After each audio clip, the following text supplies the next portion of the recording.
Hey, Shalom, brother Ara, coming to you with another video. I want to give all praises, honor, and glory to Yahweh, Bahashem, Yahweh Shai, Bahashem, Rekakodash, and that's all praises to the Heavenly Father through the name of the only begotten Son. Double honors to the apostles and the elders of Great Millstone for teaching us the 100% truth according to the Bible, and who rule well. And Shalom to all you Akim and you Aqua, those of the hopeful elect that are seeking salvation. I want to do a response video, land backing off the brother Kabad, GMS North Carolina Raleigh camp, and did a beautiful lesson through the spirit.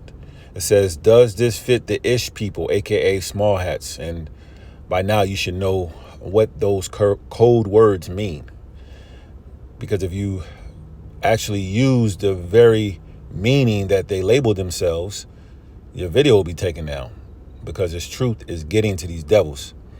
Okay, a devil, a deceiver, false accuser hates the truth. But nevertheless, I want to land back. I want to play a clip here right quick. Right? Like I said, just hitting some points, just bringing out some points, you know. If those small hats are the people, we should be reading about their history, what's happening. This didn't happen to them. This didn't happen to them, man. And in the video, the brother brought out scriptures pertaining to Deuteronomy 28th chapter, the history of the nation of Israel, which, by the way, was a sign, okay? Matter of fact, before I bring this Deuteronomy 28th chapter, I want to bring out Romans 15:4. It says, for whatsoever things were written aforetime was written for our learning. So the things that were written aforetime was written for our learning, for our edification. And it's in the Bible. The history, who we are. And when you go into the history, it's actually a sign, a token to indicate who the Lord's people are.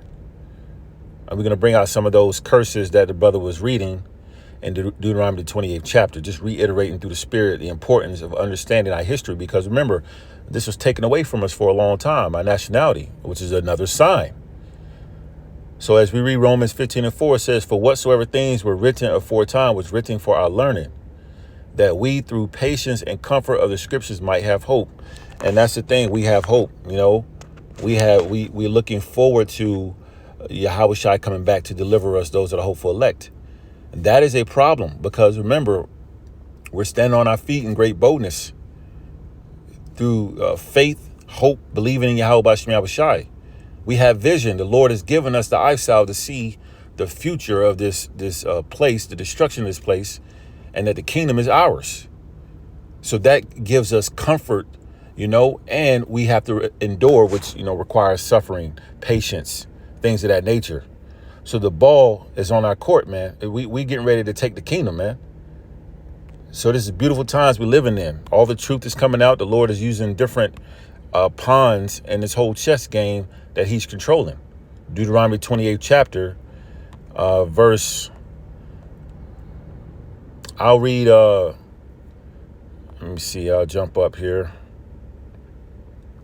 Deuteronomy 28, and I'm gonna jump around verse 37.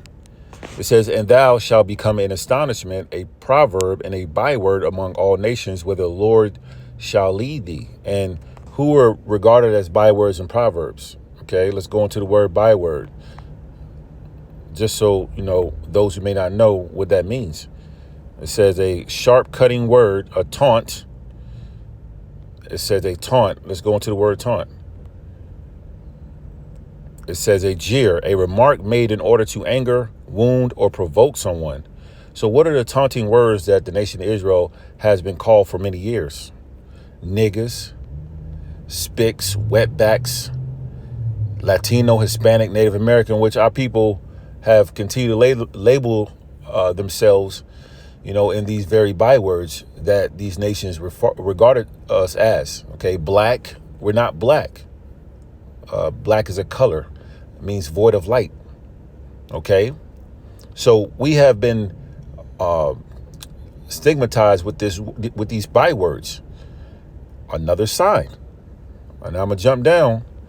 The verse 44 says, he shall lend to thee and thou shalt not lend to him.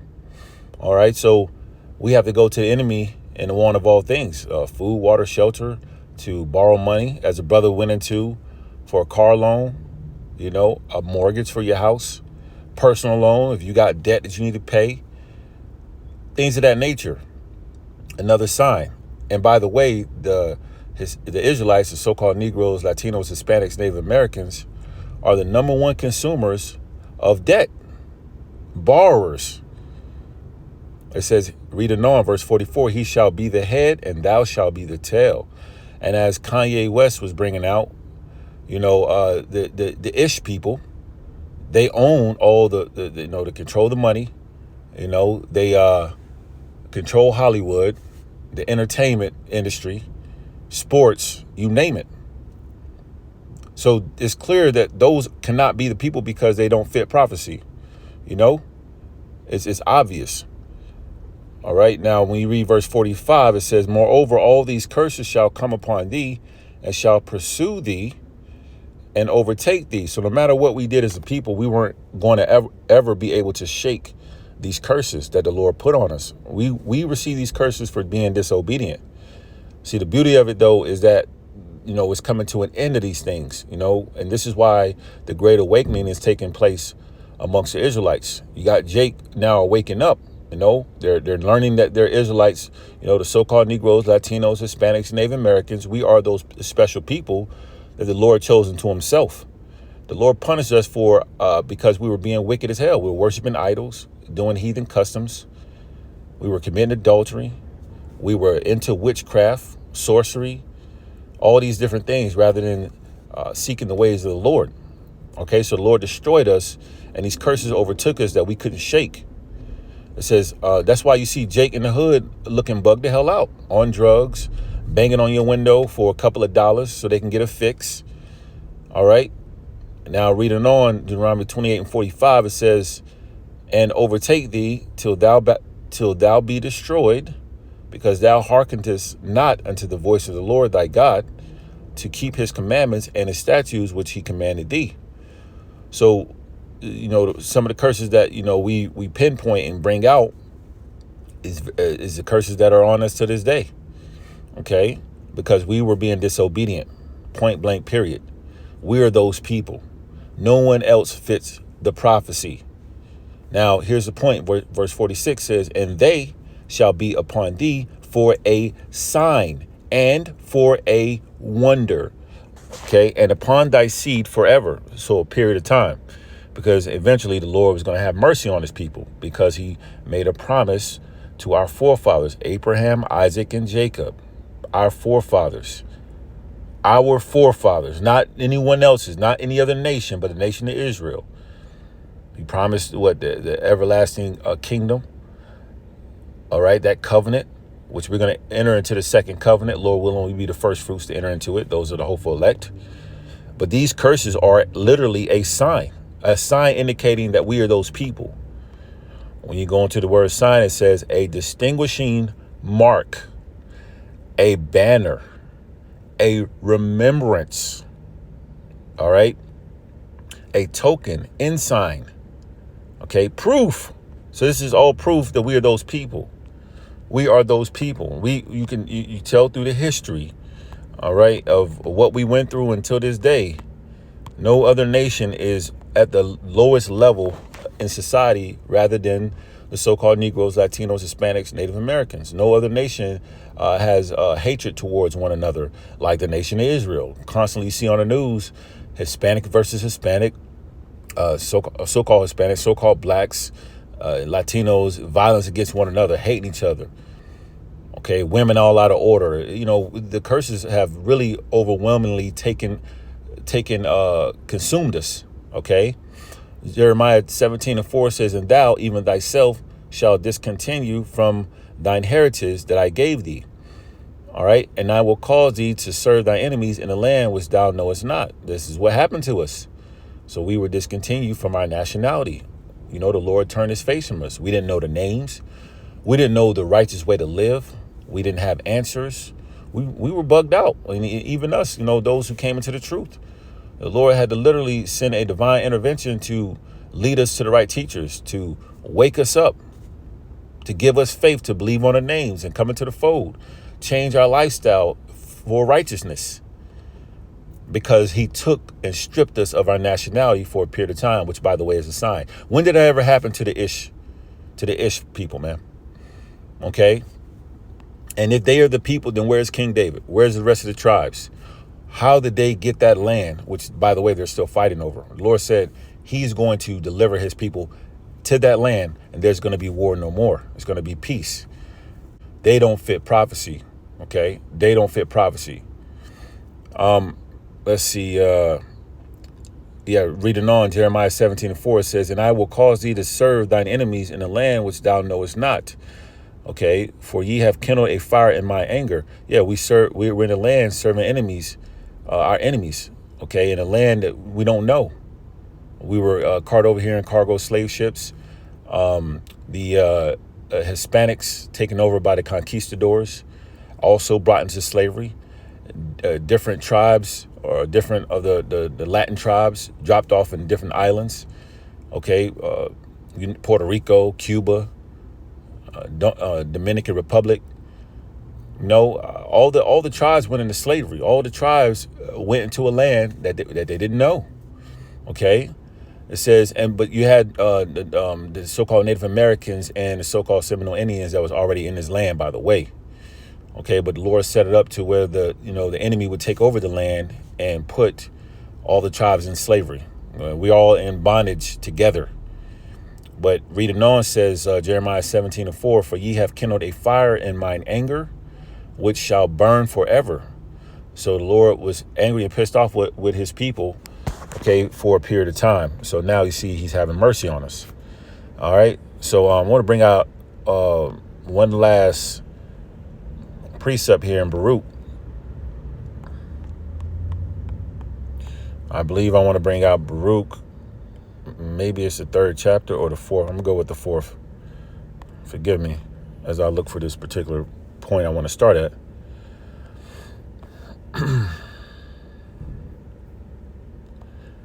All right. Baruch 4:5 says, be of good cheer, my people, the memorial of Israel. Verse 6, ye were sold to the nations, not for your destruction, but because ye moved the Most High to wrath. Ye were delivered unto your enemies. We were serving idols. We were being wicked as hell. I mean, we often go into it. We were disobedient as a people. So the Lord sold us into these other nations, not for our destruction. But verse 7 says, for ye provoke him that made you by sacrificing unto devils and not to the Most High. Yet provoke the Lord by worshiping idols. Verse 8, ye have forgotten the everlasting power that brought you up, and ye have grieved Jerusalem that nursed you.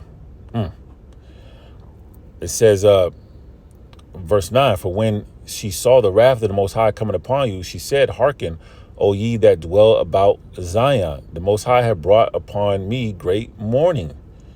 Okay, now I'm going to jump down as a point I want to make. Let's see.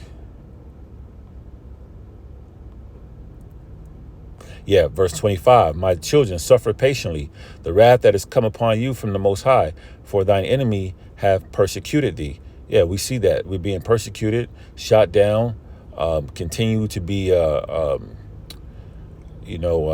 down in the society, different laws that are put in place to keep us as a people down and from succeeding. We're constantly being targeted, etc. Reading on says, for thine enemy has persecuted thee, but shortly thou shalt see his destruction.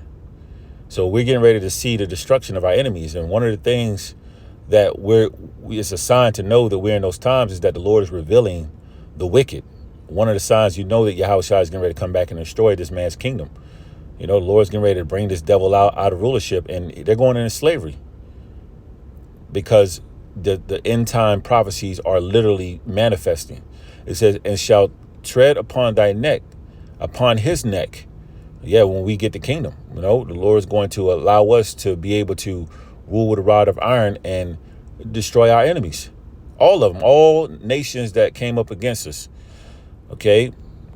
Verse 27, be of good comfort, O my children, and cry unto the Most High, for ye shall be remembered of him that brought these things upon you. So all these curses that was brought upon us, the Lord is now remembering us and having mercy upon us. So that anger that the Lord said would kindle forever, the period of time for that has come to an end. And you can tell because the Lord is now giving out his name, giving out the wisdom, knowledge, and understanding to those that he wants to get it. All right, which he sent forth the prophets to teach the nation of Israel. Okay. Reading on says, verse 28, here's the point. For as it was your mind to go astray from the Most High, Yahweh Ba'ashem Yahushai, so being returned, seek him 10 times more. And so now that we have our nationality back, we know the names, it is our duty to seek the Lord 10 times more. It's our duty to put in the best effort in worshiping Yahweh Ba'ashem Yahushai, because obviously the signs are clear. You know, the Lord is calling out. He's using people to call out these small hats. All right, because the Lord's getting ready to take this man's rulership away from him. He's getting ready to destroy this devil. So we're living in beautiful times, which is very, what's the word I want to use? Very exciting, I would say. Very exciting. Okay, so the proof is clear that these people do not fit prophecy. These people weren't traded on the auction blocks. These people wasn't separated from their families. They aren't experiencing the curses that we experience as a people, which is, by the way, a sign. All right. So we got a lot to look forward to, man, in the up and coming near future. All praises to Yahweh, Ba'ashem Yahushai, Ba'ashem Rakakwadash. Double honors to the apostles and the elders of Great Millstone. Shalom.